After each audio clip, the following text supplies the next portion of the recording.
Hi there. Welcome to another Devo Day. I'm Paul Ciotta. I'm John's dad. I'm also a chaplain at America's Keswick in Whiting, New Jersey. We're a addiction recovery ministry as well as a conference center. And today we're going to talk about an issue that certainly you've gone through and I've gone through and everybody has had to go through sooner or later. And that's this sense of being left out or ignored, or somebody thinks that someone else is more qualified or deserves more. Well, it's not an uncommon issue. In fact, even in the course of my life, I've always felt that somebody else may have gotten a little more than I did. They got promoted even though I deserved it. Or I had this fear that I was missing out on something. It's the famous FOMO. Well, it wasn't even unusual in Jesus' time. In fact, the Apostle John records the story that when Jesus had already died, rose from the dead, and appeared to his apostles, they went out on a boat at a lake, something like this, but it was a little larger. It was actually the Sea of Galilee. And that's where he performed this miracle that the men had been fishing all night long, and he decides to tell them to throw the net on the other side of the boat.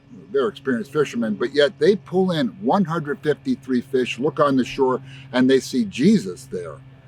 And he tells them, come in and have breakfast.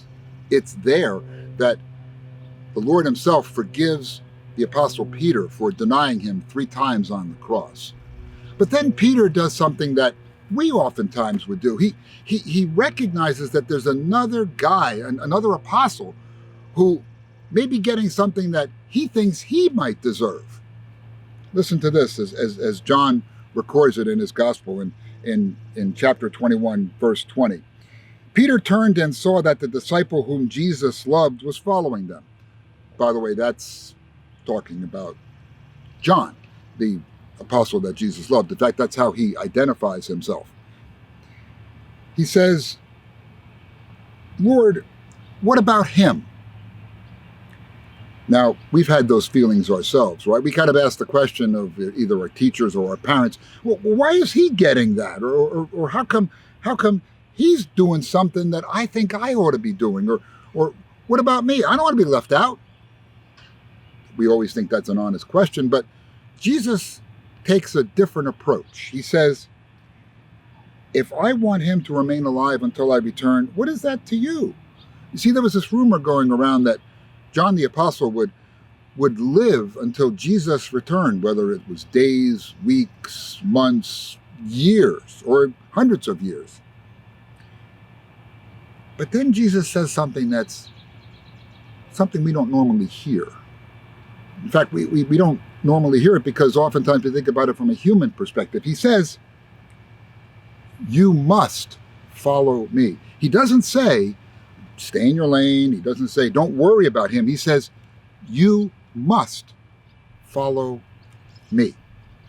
Well, isn't that a little unusual? Because oftentimes we figure that somebody's going to say, just worry about yourself. But Jesus says, since I am the Lord, you follow me. So that's great advice, and that's even a command. Rather than us looking to the left or to the right, look ahead. You must follow me. Now, the truth is that you're going to say to me, well, John's dad, here's the problem.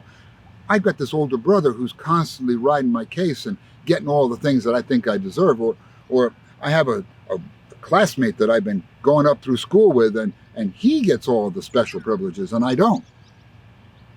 Jesus still reminds us, you must follow me. Because rather than looking to the left or to the right and seeing what they're getting, you're seeing perfection. And that's important to note because Jesus doesn't say, I got your back, or I'll be walking right alongside of you. He says, because of who I am, you follow me. And because of that, you'll be doing exactly what I want you to do. Which, by the way, is a whole lot better than looking at somebody else and saying, I wish I had that. Well, listen, have yourself a great day. Thanks for being part of our Devos. And again, enjoy